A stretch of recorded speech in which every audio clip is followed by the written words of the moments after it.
Hello la team, c'est Eril de chez Linkforce. Comme promis, je reviens avec de nouveaux tips pour performer sur LinkedIn. Une fois n'est pas coutume, aujourd'hui on va voir de nouvelles astuces pour optimiser votre profil.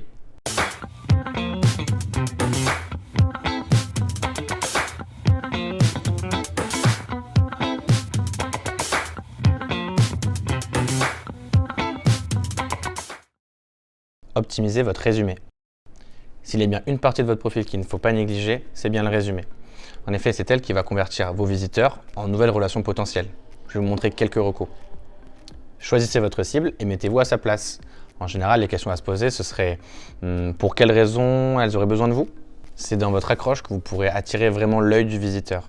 En général, on va utiliser une question marketing d'inclusion, comme on l'appelle chez Linkforce. Le but, c'est de poser vraiment les problématiques de vos cibles.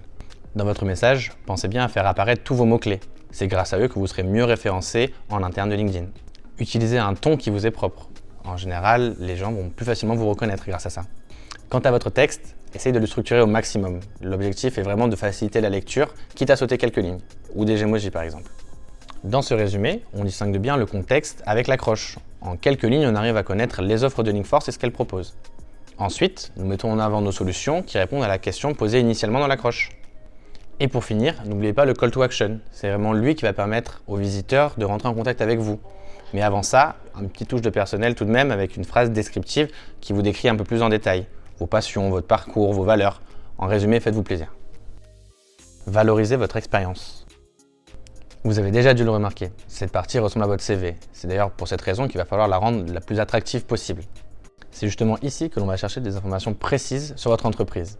Par exemple, on va pouvoir inscrire la promesse de valeur, les success stories que l'entreprise a reçus, et enfin finir sur un call to action qui incite encore une fois à l'échange. Ajoutez vos compétences. On arrive maintenant à la dernière partie à remplir pour avoir un profil LinkedIn parfait, les avis et les recommandations. En résumé, cela fonctionne comme les avis sur Google. Plus vous serez référencé, plus vos avis seront positifs, plus vous apparaîtrez dans les résultats de recherche LinkedIn. Vous pouvez remplir jusqu'à 50 compétences. Alors, ne soyez pas avare, cela fonctionne encore une fois pour le référencement. N'hésitez pas à mettre les compétences majeures et mineures au sein de votre profil. Pour recevoir des recommandations, n'hésitez pas à en donner aux collègues ou anciens collègues. En général, ils vous rendent souvent l'appareil. Alors, vous êtes prêts à mettre en pratique toutes ces astuces? On se retrouve pour la prochaine vidéo avec de nouvelles choses à savoir sur LinkedIn.